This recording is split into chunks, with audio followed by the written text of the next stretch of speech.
শীতকালে গ্রামে বেড়াতে কার না ভালো লাগে বলো। তো হ্যালো এভরিওয়ান, জিতুস মম কিচেনে তোমাদের আবারও স্বাগতম। তো চলে গিয়েছিলাম কিন্তু আমাদের গ্রামের বাড়িতে কিন্তু মাঘ মাসে কালী পূজা হয়। তো ওখানে আগে থেকে একটা মানসিক করা ছিল, সেটা কিন্তু দিতে চলে গিয়েছিলাম। তো পূজাতে খিচুড়ি ভোগ মানসিক করা ছিল অনেক আগে, বাবা অসুস্থ হয়েছিল গত বছর, তো তখন কিন্তু এই মানসিকটা করেছিলাম। তো সেটা কিন্তু দিতে চলে গিয়েছিলাম। তো সেখানে যেয়ে কিন্তু পূজার যে মানসিকটা করা ছিল খিচুড়ি ভোগের, সেই মানসিকটা কিন্তু দিয়েছিলাম। তো সেই খিচুড়ি ভোগের আয়োজন কিন্তু করা হচ্ছে, দেখতে পাচ্ছ। তো আমার কাকা কিন্তু রান্না বান্না করতেছে, তো সবাই মিলেই হেল্প করতেছে। ওইখানে দেখলে যে আগে থেকেই আমার বোন সব কিছু রেডি করে দিচ্ছিল ভেজে। সবাই মিলেই কিন্তু সব কিছুর আয়োজন করা হচ্ছিল। আসলে সবাই মিলে কোনো কাজ করার কিন্তু আনন্দই আলাদা। তো অনেক দিন পরে কিন্তু এরকম একটা পরিবেশে গেলাম। আসলে শহরে তো আমরা একারাই সবসময় বাড়িতে থাকি, এরকম অনেক লোকের ভিতর গেলে আর এরকম গ্রামের পরিবেশে কিন্তু আসলে এমনি গেলে মনটা ভালো হয়ে যায়। তো খুব সুন্দর লাগতেছিল। রাত্রেবেলা কিন্তু সবাই মিলে একসাথে সব কিছু গুছিয়ে তারপরে কিন্তু ভোগের আয়োজন করা হচ্ছিল। তো দেখো সবাই মিলেই কিন্তু একটু একটু করে সবাই হেল্প করতেছিল। তো ঈশ্বরের কৃপায় কিন্তু সব কিছু ভালোভাবেই হয়ে গেছে।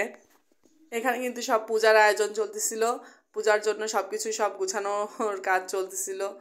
পূজা আসলে কালী পূজাটা যেহেতু রাত্রেবেলায় হয়, সারা রাত কিন্তু এটা কেটে যায় হতে হতে। পূজা শেষ হতে হতে রাত হয়ে যায়, এই জন্য কিন্তু খিচুড়ি ভোগটা হওয়ার পরেই রাত্রে সবাইকে দিয়ে দেওয়া হয়েছিল, কিন্তু অন্যান্য ভোগ ভোগ কিন্তু সকালবেলায় দেওয়া হবে পুজো শেষে। তো এই তো সকাল হয়ে গেছে, আমরা কিন্তু এই যে প্রসাদ নিতে চলে এসেছি মন্দিরে।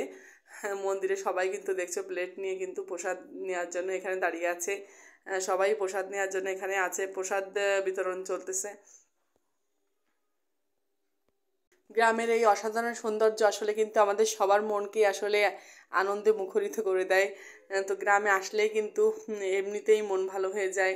আমরা যারা শহরে থাকি সবসময় কিন্তু এরকম পরিবেশ দেখার আমাদের সৌভাগ্য হয় না। তো দেখো আমার ছেলেটাও কত খুশি হয়ে গেছে, এই এটা ওটা নিয়ে খেলাধুলা করতেই আছে। আরও আমার ভাইয়ের একটা ছেলে আছে, তো ওর সমবয়সী, তার সঙ্গে তো খুব আনন্দ করতেছে, খেলতেছে। এই সাইডে দেখো এই যে একটা ট্রাক্টর ছিল, সেটা নিয়ে কীভাবে খেলাধুলা করছে। এখানে কিন্তু এই যে চুলাটা দেখতে পাচ্ছ, ওখানে কিন্তু তোমার গুড় তৈরি হয় রসে জাল দিয়ে। আর এখানে কিন্তু আমার বৌদি এই যে হাঁস করছিল, হাঁস রান্না করবে এই জন্য সকালবেলা।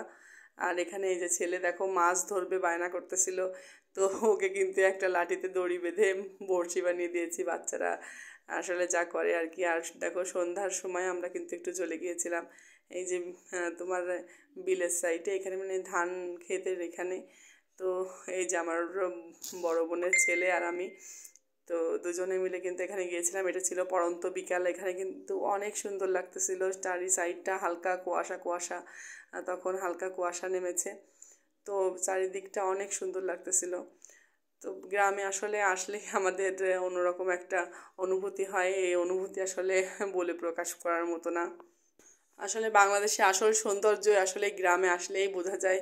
গ্রামে না আসলে আসলে আমাদের দেশের আসল প্রকৃত সৌন্দর্য আসলে বোঝার কোনো উপায়ই নেই। তো আজকের ভিডিওটা এই পর্যন্তই ছিল, সবাই ভালো থাকবে।